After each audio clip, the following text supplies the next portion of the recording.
민수기 20장 14절에서 21절 우리 한 절씩 교대로 말씀을 봉독하겠습니다.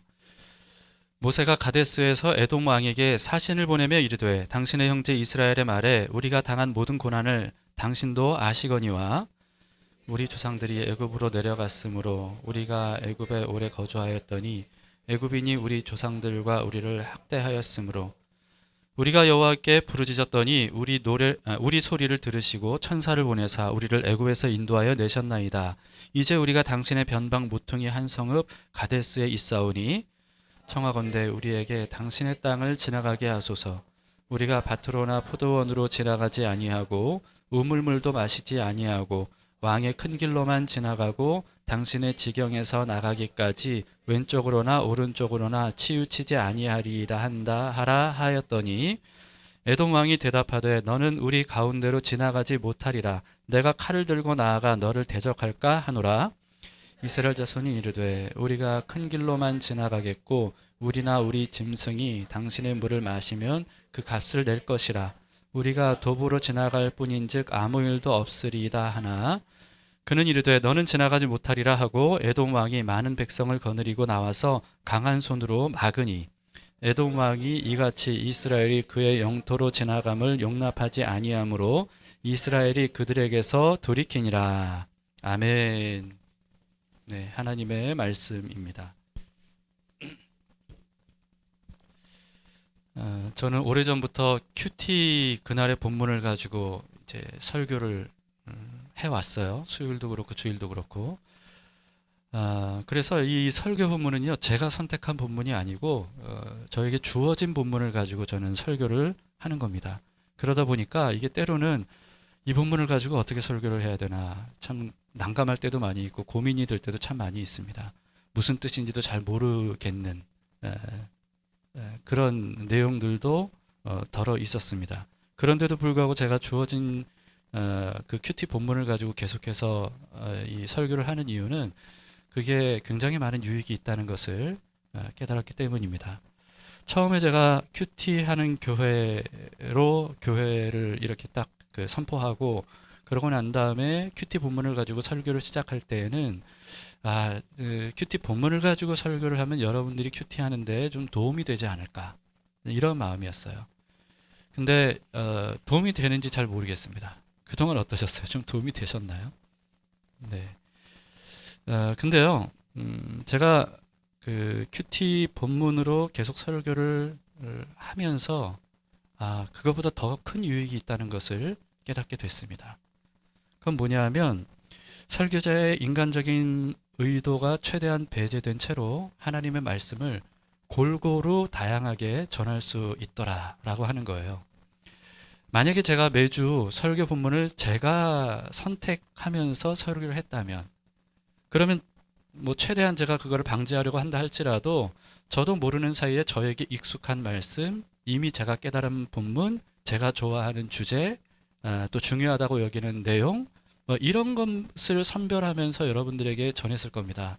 그렇게 되면 저도 모르는 사이에 여러분들에게 어쩌면 편협한 말씀을 전할 수 있고요. 또 여러분들은 말씀에 대해서 저를 통해서 어쩌면 편식을 할 수도 있었을 것이다. 이런 생각이 들어요. 그래서 제 수준을 벗어나지 못하는 그런 말씀을 계속 전하지 않았을까. 이런 생각이 듭니다. 근데 매주 큐티 본문으로 주어진 그 말씀으로 설교를 하다 보니까 제가 미처 좋아해 본 적이 없는 구절도 그리고 제가 아직 깨닫지 못했던 구절도 말씀도 그리고 심지어 제가 그동안 별로 중요하게 여기지 않았던 주제도 이제 전하게 되는 거예요. 그러면서 저의 인간적인 어떤 생각과 의도, 저의 어떤 수준 이것을 배제하고 하나님께서 말씀하시려는 의도 이런 것들을 그대로 전할 수 있게 되는 어떤 이런 유익들을 제가 참 많이 느끼게 됩니다. 그래서 그 오늘 본문도요. 사실 이 본문을 가지고 여러분들이 설교를 들어본 적 있을까 싶은 그런 본문이에요. 근데 이 본문을 통해서 하나님께서는 우리에게 정말 필요한 말씀을 해주시더라라고 하는 거죠. 그리고 우리가 가지고 있었던 나도 모르는 사이에 가지고 있었던 어떤 편협한 생각을 깨는 그런 말씀이더라라고 하는 것을 깨닫게 됐습니다. 그래서 오늘 이 말씀을 그런 의미로 한번 좀 생각해 볼 건데요. 오늘 본문의 내용은요, 출애굽한 이스라엘 백성들이 이제 40년간의 광야 생활이 거의 끝나갈 때쯤에 가데스라고 하는 곳에 있었을 때 있었던 일입니다. 이 가데스라고 하는 곳에서 이제 가나안 땅으로 들어가야 되잖아요. 이 가나안 땅으로 들어가려면 이 에돔을 거쳐서 요단강 동쪽으로 가서 요단강을 건너서 가나안으로 들어가야 돼요. 그러니까 에돔 땅을 이게 관통을 해야 그래야 이제 그 요단 동편으로 갈 수 있는 겁니다. 그래서 모세는요, 에돔 왕에게 사신을 보냈어요. 아주 굉장히 정중하게 그 내용을 이제 전합니다. 이집트에서 오랫동안 이스라엘이 학대를 받아왔는데 하나님의 은혜로 구원을 받았고, 그래서 이제는 우리가 가나안에 들어가야 되는데 에돔 땅을 거쳐가야만 됩니다. 그러니까 우리가 거쳐갈 수 있도록 허락해 주십시오 라고 하는 내용이에요. 그러면서 우리가 이 에돔 땅을 지나갈 때 큰 길로만 지나가고 절대로 다른 어떤 피해를 주지 않을 것이고, 만약에 우리 민족이나 우리 가축들이 물이라도 마시게 되면 그러면 그 물값도 우리가 치르겠습니다. 어떤 피해도 끼치지 않고 조용히 그냥 지나가만 갈 수 있도록 허락만 해주시면 좋겠습니다. 이렇게 최대한 정중하게 요청을 했습니다. 자, 그런데 어떻게 됐죠? 허락해 줬나요? 허락해 주지 않았어요. 아주 단호하게 매섭게 거절을 합니다. 오늘 20절 21절을 보시면 이렇게 돼 있죠. 그는 이르되 너는 지나가지 못하리라 하고 에돔 왕이 많은 백성을 거느리고 나와서 강한 손으로 막으니 에돔 왕이 이같이 이스라엘이 그의 영토로 지나감을 용납하지 아니하므로 이스라엘이 그들에게서 돌이키니라. 이렇게 기록이 되어 있습니다. 자, 한번 생각해 보세요. 만약에 우리가 인천이 있잖아요, 지금. 인천인데 강원도로 가야 돼요. 강원도로 가려면 대부분 어떻게 갑니까? 경기도를 관통하죠. 왜냐하면 그래야 빨리 갈 수 있으니까.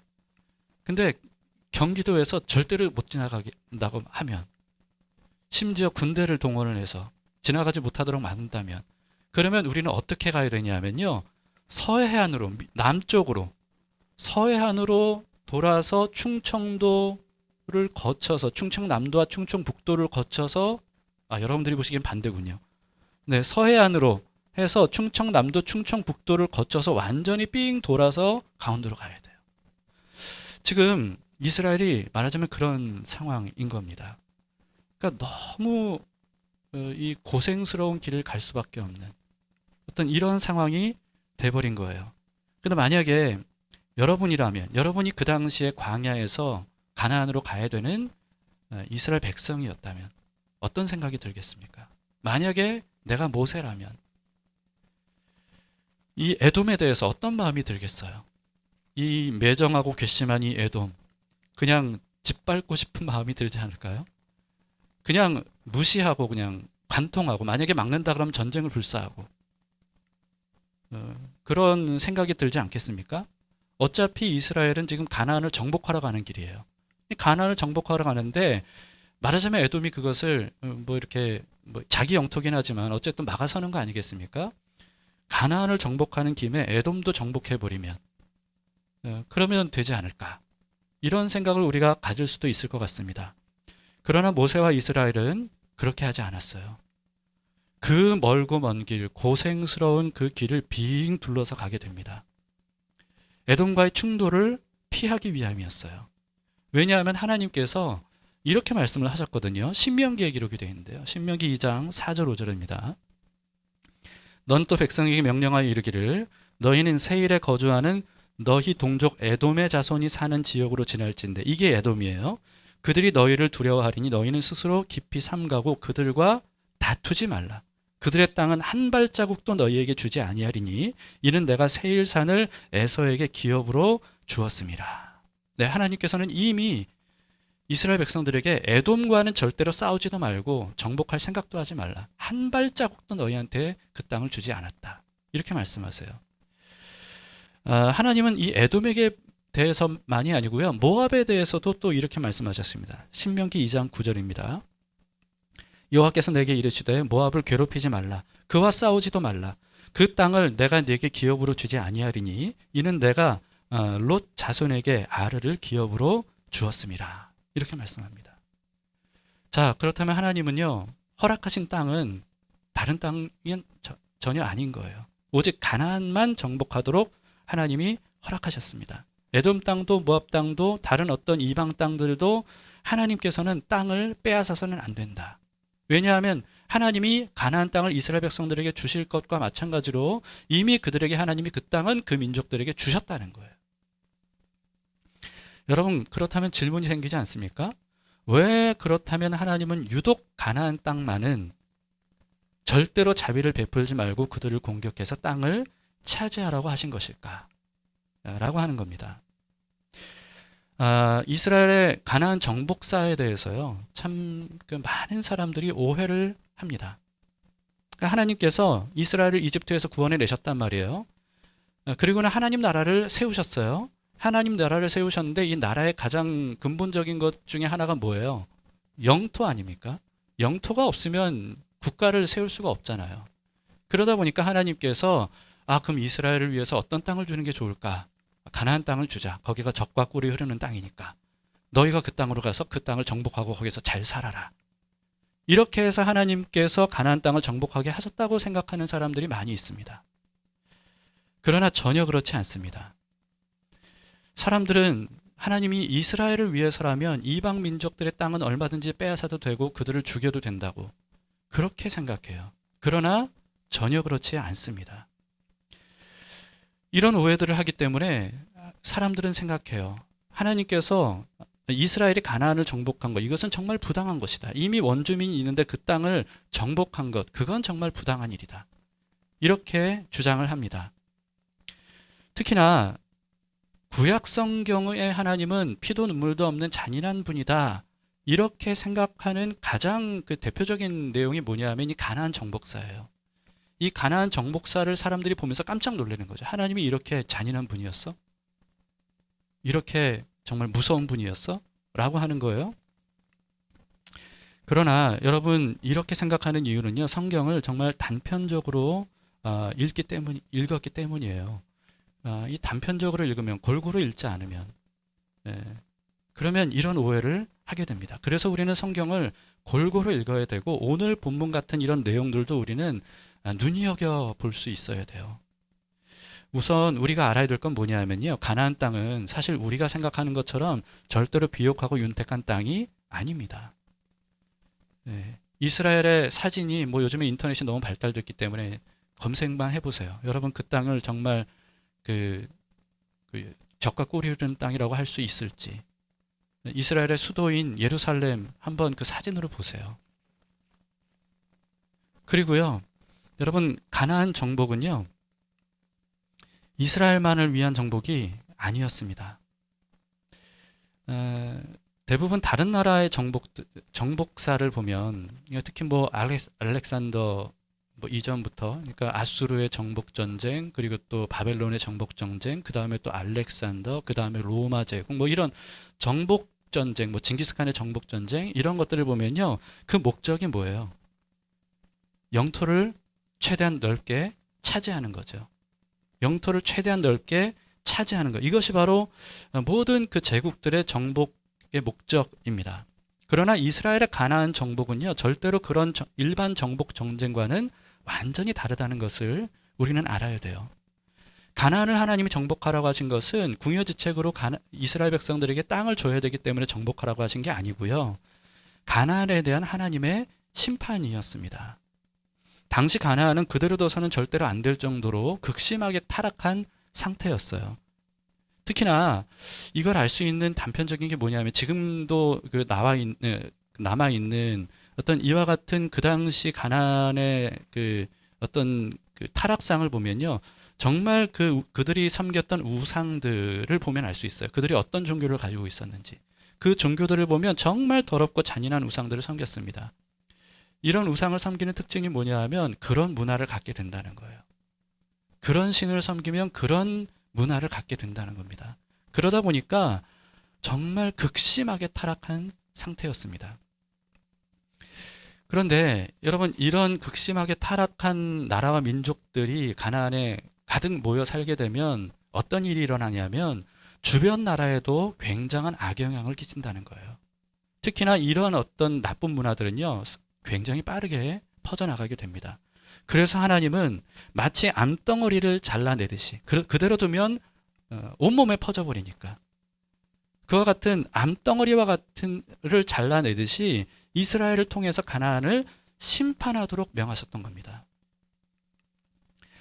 이스라엘이 가나안 땅을 정복하기 약 400~500년 전쯤입니다. 꽤 오래전이죠. 하나님께서 가나안에 있었던 아브라함에게 이렇게 미리 알려주셨어요. 창세기 15장인데요. 13절부터 16절만 보시면, 여호와께서 아브라함에게 이르시되 너는 반드시 알라 네 자손이 이방에게 객이 되어 그들을 섬기겠고, 여러분 이게 오늘 본문보다 400~500년 전이라는 것을 기억하면서 보세요. 이방에게 객이 되어 그들을 섬기겠고 그들은 400년 동안 네 자손을 괴롭히니니 그들이 섬기는 나라를 내가 징벌할지며 그 후에 네 자손이 큰 재물을 이끌고 나오리라. 너는 장수하다가 평안히 조상에게로 돌아가 장사될 것이요 네 자손은 4대 만에 이 땅으로 돌아오리니 이는 아모리 족속의 죄악이 아직 가득 차지 아니함이니라 하시더니, 이렇게 아브라함에게 미리 앞으로 있을 일들에 대해서 말씀해 주셨습니다. 그러니까 너는 큰 민족을 이룰 건데, 그런데 그 너의 후손들이 이룬 민족이 이집트에서 400년간 종사를 하게 될 것이다. 학대를 당할 것이다. 그러나 내가 그들을 구원해낼 것이다. 출애굽을 말하는 거죠. 그리고 출애굽한 그들을 내가 지금 현재 아브라함이 있는 그 땅 가나안입니다. 가나안으로 다시 돌아오게 할 것이다. 이렇게 자세히 약속해 주셨습니다. 그런데 여러분, 하나님은 아브라함을 부르시고 가나안 땅에 들어가게 하셨거든요. 본토 친척 아비집을 떠나 내가 지시할 땅으로 가라. 그게 어디냐면 가나안이었단 말이에요. 그래서 그 하나님의 인도하심을 따라 가나안에 왔는데 거기서 수십 년간을 살았는데도 불구하고 하나님은 그 땅을 이 아브라함에게 주지 않으셨어요. 왜 하나님께서 아브라함에게 즉각 가나안 땅을 주지 않으셨는가? 그 이유가 조금 전에 읽었던 거기 말씀에 있죠. 창세기 15장 16절에 네 자손은 4대 만에 이 땅으로 돌아오리니 이는 아모리 족속의 죄악이 아직 가득 차지 아니함이었더라. 그러니까 아브라함 때는요, 가나안 땅 사람들의 죄가 아직 가득 차지 않았던 거예요. 그러니까 극심하지 않은 상태였다는 겁니다. 그런데 그로부터 400~500년이 지난 후에 하나님께서 이스라엘에게 가나안 땅을 정복하라 라고 하셨을 때는, 그러면 그때는 가나안의 상태가 어땠다는 거예요? 죄악이 가득 찬 상태였다는 겁니다. 여러분, 그래서 가나안의 정복은 일방 정복 전쟁으로 봐서는 안 된다는 것이죠. 가나안은 이제는 더 이상 그대로 둬서는 안 될 정도로 극심하게 타락한 상태였고, 만약에 그것을 그대로 둔다면 삽시간에 전 세계로 엄청난 악한 영향들이 가나안을 통해서 퍼져나가게 될 것이라는 거예요. 실제로 여러분, 고고학과 여러 그 문서학들 이런 것들을 연구를 해본 결과, 특히 이제 종교에 관해서 연구를 해본 결과 가나안에서 섬겼던 신들이 전 세계로 퍼져나갔다는 것을 알 수가 있습니다. 여러분, 가나안에 섬겼던 신들이 유럽 쪽에 로마 제국, 그리스와 로마 제국에 엄청난 영향을 끼쳤고요.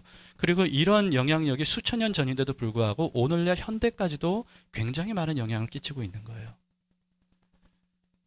그렇기 때문에 하나님께서 이제는 더 이상 봐줄 수가 없는 그런 상황이었기 때문에 이 가나안을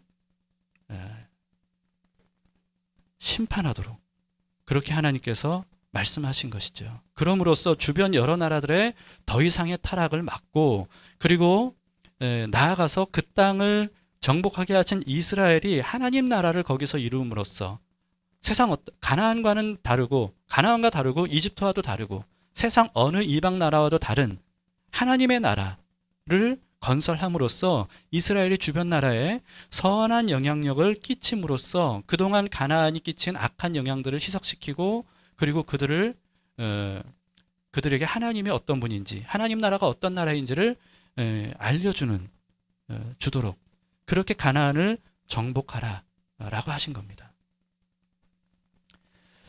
여러분, 전에도 제가 말씀드렸듯이 하나님은 이스라엘만 편애하시는 분이 전혀 아니십니다. 왜냐하면 이것만 봐도 알 수 있는데요. 가나안을 정복하게 하신 하나님께서 이스라엘에게도 이렇게 경고하셨어요. 레위기 18장 27, 28절에 보시면요. 너희가 전에 있던 그 땅 주민, 가나안 주민입니다. 주민이 이 모든 가증한 일을 행하였고 그 땅도 더러워졌느니라. 너희도 더럽히면 그 땅이 너희가 있기 전 주민을 토함같이 너희를 토할까 하노라. 이렇게 말씀하셨어요. 그러니까 가나안 사람과 이스라엘을 이렇게 뭐랄까요, 편애하시지 않았어요. 가나안이 그토록 악한 상태였기 때문에 그들을 이제 다 쫓아내고 그 땅을 차지하게 하신 거예요. 그런데 이스라엘도 만약에 가나안처럼 그렇게 타락하면 너희도 그 땅에서 다 쫓겨날 것이다. 이렇게 말씀하셨는데 불행하게도 이게 현실이 되지 않았습니까? 이스라엘은 갈수록 타락했어요.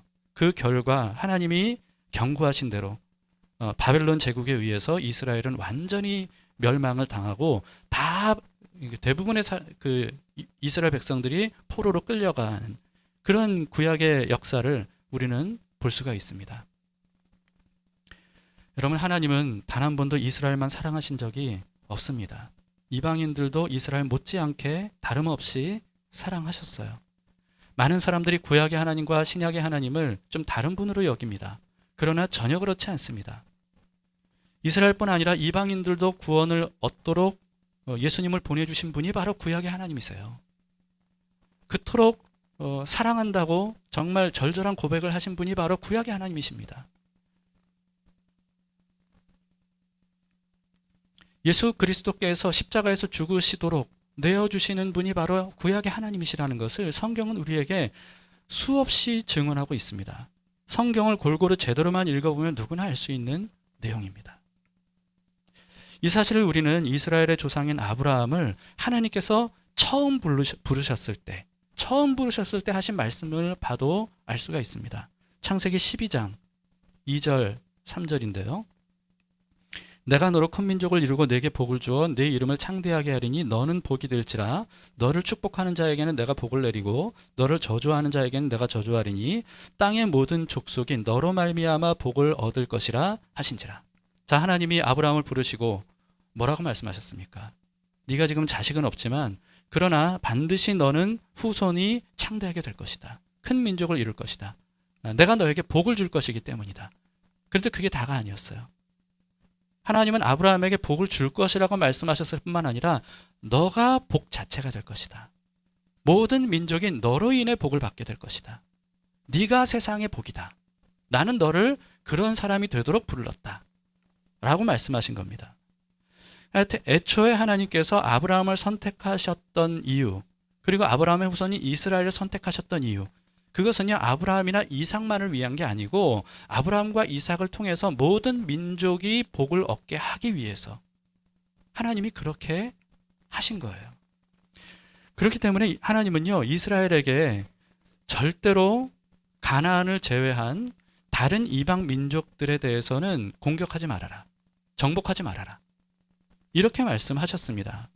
다만 다른 이방 민족들이 이스라엘을 멸하려고 공격해 올 때, 그리고 또는 이스라엘 땅을 빼앗겼던 이스라엘 땅을 다시 되찾아야 할 때, 왜냐하면 하나님이 주신 땅이니까 그 땅을 다시 되찾아야 할 때 하나님은 그 전쟁을 승인해 주셨고, 그리고 너의 손에 그들을 붙여주겠다. 붙였다는 표현이 성경에 많이 나오죠. 그러니까 이기게 하겠다는 뜻이에요.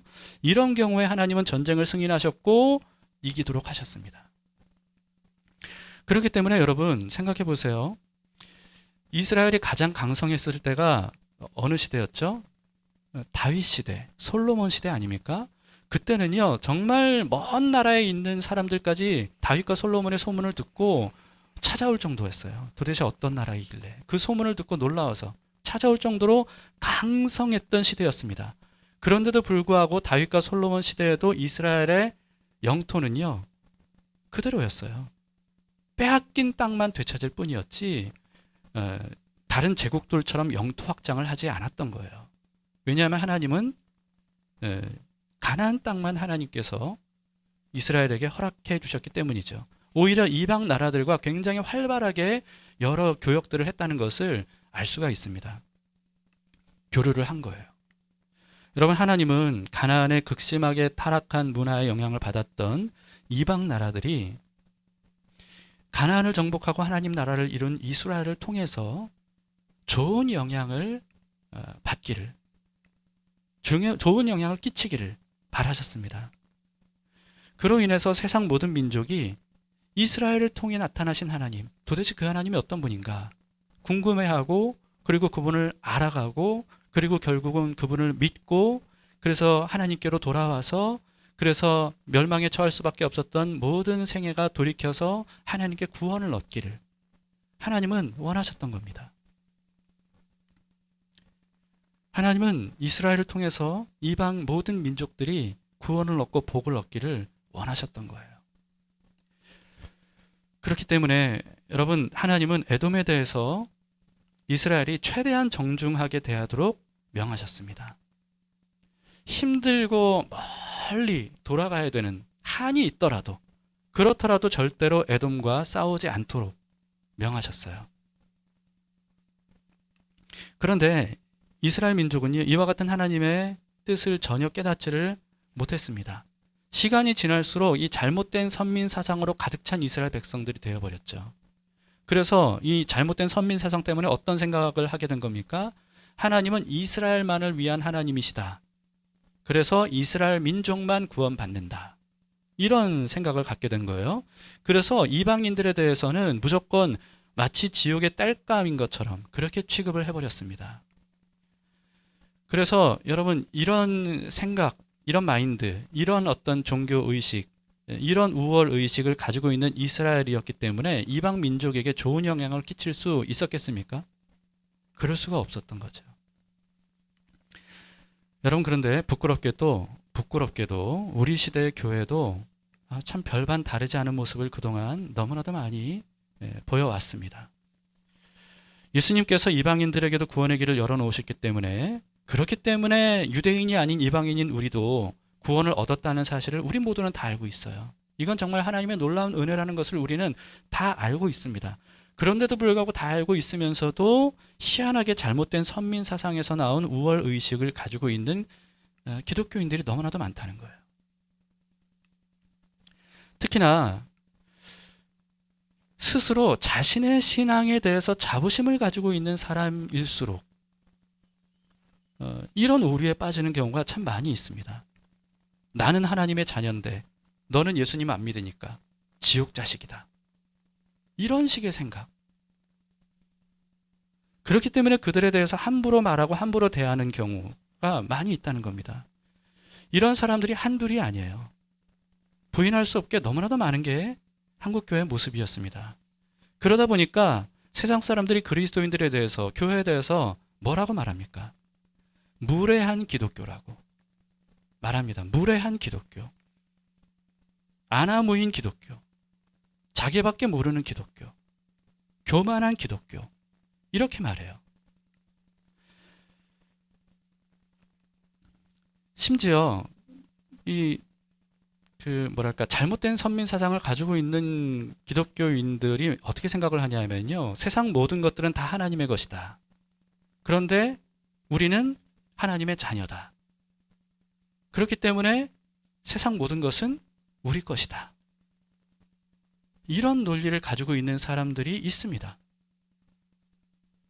그래서요, 타인의 소유와 권리에 대해서조차도 함부로 침해하고 민폐를 끼치는 것, 이것을 별 문제가 아닌 것처럼. 왜? 다 하나님의 것이기 때문에, 다 우리 것이다. 이런 경우들이 굉장히 많습니다. 그래서 단체로 민폐를 끼치는 경우가 참 많이 있죠. 교회적으로 민폐를 주변인들에게 끼치는 경우들이 너무나도 많이 있습니다. 사실 그 중에 제일 막무가내 특권의식으로 가득 찬 사람들이 바로 목회자들 아닐까 싶습니다. 그러다 보니까 여러분, 사람들은 교회에 대해서 무례한 기독교라고 비판을 해요. 그리고 배척을 합니다. 요즘 드라마나 영화에 보시면요. 이런 드라마나 영화를 좋아하시는 분들은 다 느끼셨을 거예요. 기독교인들이 등장하는 경우가 많은데요. 그들의 모습을 어떻게 그리고 있습니까? 정말 민폐덩어리, 심지어는 악의 화신으로 묘사되는 드라마나 영화들이 굉장히 많이 있습니다. 물론 그런 내용들이 억울한 면이 없는 건 아니에요. 억울한 면도 있죠. 그러나 핑계를 댈 수 없는 부분도 많은 것이 사실입니다. 저는 이것이 세상이 악해졌기 때문이다. 그래서 공공연하게 교회를 박해하는 것이다. 참 이러면 얼마나 좋겠어요. 그런데 그게 아니라 교회의 잘못인 경우가 너무나도 많다. 구약 이스라엘 백성들과 다르지 않은 그런 모습들을 오늘날 한국 교회가 가지고 있는 것이 사실이다. 이렇게 인정할 수밖에 없는 겁니다. 그 이유는요, 그리스도인들이 성경을 골고루 제대로 알지 못하기 때문이에요. 본인에게 소위 은혜가 되는 말씀, 내 마음에 와닿는 구절, 지금 내 상황, 내 상태에 꼭 맞는 것이라고 생각되는 그런 말씀, 여기에만 우리가 선별적으로 이렇게 취하다 보니까, 그러니까 성경의 진정한 전체를 통해 하나님이 말씀하시고자 하는 그런 내용, 그리고 전체를 통해 하나님이 어떤 분인지를 알려주시고자 하는 거기에 대해서는 무지한 경우가 너무나도 많이 있습니다. 근데 사실 알고 보면요, 누구나 다 아는 말씀들만 우리가 제대로 묵상해도 하나님이 어떤 분이고 하나님이 어떤 마음이고 하나님이 이스라엘뿐만 아니라 이방인들에게 어떤 생각, 어떤 계획을 가지고 계신지를 우리는 사실은 다 알 수 있습니다. 그리스도인이라면 누구나 아는 말씀, 요한복음 3장 16절, 여러분 뭐 다 아시잖아요. 같이 읽어봅시다. 시작. 하나님이 세상을 이처럼 사랑하사 독생자를 주셨으니 이는 그를 믿는 자마다 멸망하지 않고 영생을 얻게 하려 하심이라. 여러분, 하나님은 독생자를 주실 정도로 세상을 사랑하셨어요. 그 사랑 덕분에 우리도 구원을 얻을 수 있었던 겁니다. 근데 이미 구원 얻은 우리만 하나님이 이렇게 사랑하시는 게 아니고요, 독생자가 필요한 아직 구원을 얻지 못한 세상 사람도 예수님께서는, 하나님께서는 똑같이 사랑하시는 거예요. 선별적으로 어떤 사람에게만 십자가의 은혜를 주시고 어떤 사람에게는 그렇지 않은 게 아닙니다. 먼저 구원을 얻은 우리는요, 하나님의 사랑을 이어받아서 이와 같은 사랑을 세상에 전해줘야 될 사람들인 거예요, 우리가. 여러분, 또 그리스도인이라면 누구나 아는 말씀이 있습니다. 고린도전서 13장 4절 5절, 사랑장입니다. 사랑은 오래 참고 사랑은 온유하며 시기하지 아니하며 사랑은 자랑하지 아니하며 교만하지 아니하며 무례히 행하지 아니하며 자기의 유익을 구하지 아니하며 성내지 아니하며 악한 것을 생각하지 아니하며. 자, 사랑이 어떤 거라고요? 온유한 거래요. 자랑도 교만도 하지 않는 거래요. 무례히 행치 않는 거래요. 자기의 유익을 굳지 않는 거래요. 그런데 하나님은 세상을 사랑하셨어요. 그리고 예수님을 통해 세상을 얼마나 어떻게 사랑하셨는지를 보여주셨어요. 그런데 그 예수님의 제자라는 우리들은 과연 이런 모습이었는가? 라고 하는 거죠. 한국교회는 과연 이런 모습이었는가? 온유했는가? 자랑도 교만도 하지 않았는가? 무례히 행치 않았는가? 자기의 유익을 굳지 않았는가? 이게 정말 너무 부끄럽지 않습니까, 여러분? 너무 부끄러운 거예요. 예수님은 우리를 세상의 빛으로 부르셨습니다. 그런데 여러분, 세상의 빛으로 부르셨다. 그러면 세상에 우리가 빛을 발해야 되잖아요. 빛을 발한다는 게 그럼 뭐겠어요? 얼굴 이렇게 물광 피부로 만들어서 그렇게 해야 되는 겁니까? 세상에 빛을 발한다는 게 뭐예요? 너무나도 간단한 겁니다. 특별한 게 아니에요. 너무나도 당연한 거예요. 마태복음 5장 16절에 예수님이 이렇게 말씀하셨습니다. 이같이 너희 빛이 사람 앞에 비치게 하여 그들로 너희 착한 행실을 보고 하늘에 계신 너희 아버지께 영광을 돌리게 하라. 우리가 비춰야 될 빛이 뭐예요? 착한 행실인 거예요. 착한 행실. 세상의 빛이라고 말씀하셨죠? 그렇다면 여기서 말하는 착한 행실은요, 교회 안에서의 착한 행실만 말하는 게 아니에요. 교회 밖에서 예수님을 믿지 않는 사람들, 심지어 다른 종교를 가진 사람들에게도 우리는 어떻게 그들에게 예수 그리스도의 빛을 드러낼 수 있냐 하면 착한 행실을 통해서예요. 베드로전서 2장 12절도 보세요. 너희가 이방인 중에서 행실을 선하게 가져 너희를 악행한다고 비방하는 자들로 하여금 너희 선한 일을 보고 오시는 날에 하나님께 영광을 돌리게 하려 함이라. 여기선 분명히 이방인 중에서 행실을 선하게 가지라고 말씀하고 있습니다. 여러분, 우리는 초대교회 같은 모습으로 돌아가야 되는데요. 초대교회를 생각해 보세요. 극심하게 박해를 받던 초대교회였습니다. 그런데도 불구하고 로마 제국을 뿐만 아니고 온 세상에 널리 퍼져나가게 됐어요. 이 복음이. 그럴 수 있었던 이유는요. 사심 없는 선행 때문이었습니다. 사심 없는 선행. 물론 열심히 예수 그리스도의 복음을 전했죠. 그런데 예수 믿으세요만 전한 게 아니에요. 사심 없는 선행. 이것이 있었기 때문에 엄청난 영향력을 끼칠 수 있었던 겁니다. 초대교회 성도들은요, 세상을 향한 하나님의 사랑을 품고 있었어요. 세상에 대해서 예수님이 어떻게 하셨는지 그걸 보고 배웠어요. 그래서 예수님처럼 세상 사람들을 대했던 겁니다. 그런 모습은 그 당시 세상 어디에서도 찾아볼 수 없는 그런 모습이었어요. 그러다 보니까 그리스도인들의 모습을 보고 그 당시에 이방 민족들이 말하자면 심지어 충격까지 받았어요. 어떻게 저런 삶을 살지? 어떻게 저럴 수가 있는 거지? 충격을 받았어요. 그래서 그 당시 극소수에 불과했던 교회, 그리스도인들이 주목을 받기 시작을 한 거예요. 그러면서 그들을 궁금해하고 그 비밀이 뭔지를 알아가고 그러면서 그들에게 찾아가 보고 그러면서 이렇게 말도 안 되는 선행을 베풀었던 그리스도인들에게 동화가 돼서 그들도 예수님을 믿기로. 여러분, 그 당시는 어떤 상황이었다고요? 예수 믿는다는 그 이유로 박해를 당하고 모든 재산을 다 뺏기고 심지어 죽임을 당하던 시대였어요. 그런데도 불구하고 그런 시대에 예수님을 믿겠다고 하는 사람들이 지속적으로 늘어났던 겁니다. 뿐만 아니고 초기에는요, 초대교회가 얼마나 많은 악성 루머들에 시달렸는지 몰라요. 정말 말도 안 되는 루머들이 초대교회 때 많았습니다. 그래서 사람들이 초대교회를 그토록 극심하게 박해하는 것을 당연하게 여겼어요. 그런데 그와 같은 모든 악성 루머를 다 극복하고 사람들을 그리스도께로 오도록 만들 수 있었던 그 막강한 힘이 어디서 나온 거냐 하면 예수님처럼 사랑하고 선을 베푸는 그와 같은 모습 때문이었다는 거죠. 여러분, 마치겠습니다. 그리스도인이 거만하고 무례하다면 예수님과 반대의 길을 걷고 있다는 것을 알아야 됩니다. 예수 믿는 사람은 민폐가 되어서는 안 돼요. 심지어 악행을 저지르는 사람들도 뭐 회개만 하면 된다는 생각으로 그런 사람들이 있는데 예수님과 완전히 반대의 길을 걷고 있는 겁니다. 예수님은 그런 길로 가라고 말씀하신 적이 없어요. 좁더라도 힘들더라도 멀리 돌아가더라도 예수님의 뒤를 따르는 길을 걸어가자고 그렇게 말씀하셨습니다. 우리가 예수님과 동행하기를 바라고 또 예수님의 제자로 살기를 원하고 그래서 예수님이 계신 곳에 나도 가기를 원한다면 그렇다면 우리는 세상 사람들에 대해서 어떻게 대해야 될지를 이제는 보다 더 신중하게 생각해야 됩니다.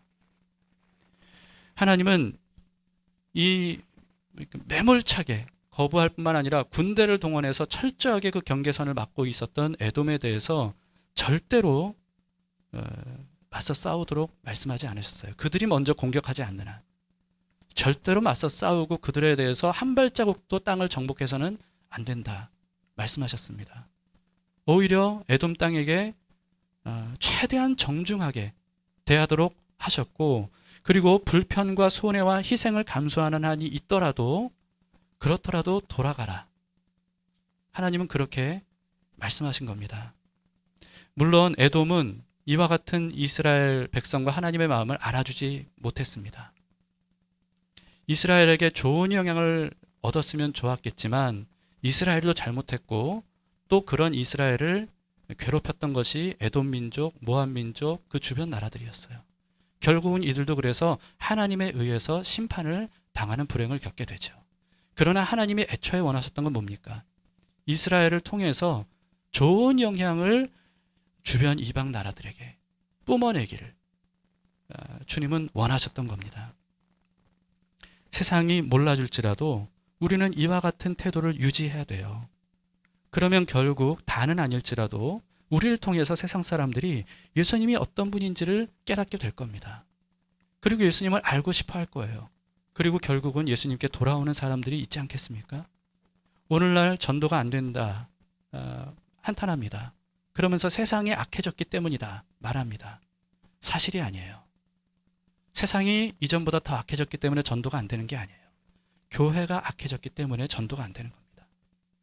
우리가 이제 무엇을 향해 나가야 될지, 어떤 태도로, 어떤 마음가짐으로 우리가 삶을 살아야 될지를 오늘 이 말씀을 통해서 배우기를 바랍니다. 여러분, 이 말씀이 우리에게 익숙하지 않은 말씀이지만 오늘날 우리 한국교회에게 얼마나 필요한 말씀인가 하는 생각이 듭니다. 우리가 여기에 대해서 가슴 깊이 생각하면서 우리의 마음과 생각과 삶의 태도를 바로잡아 가도록 합시다.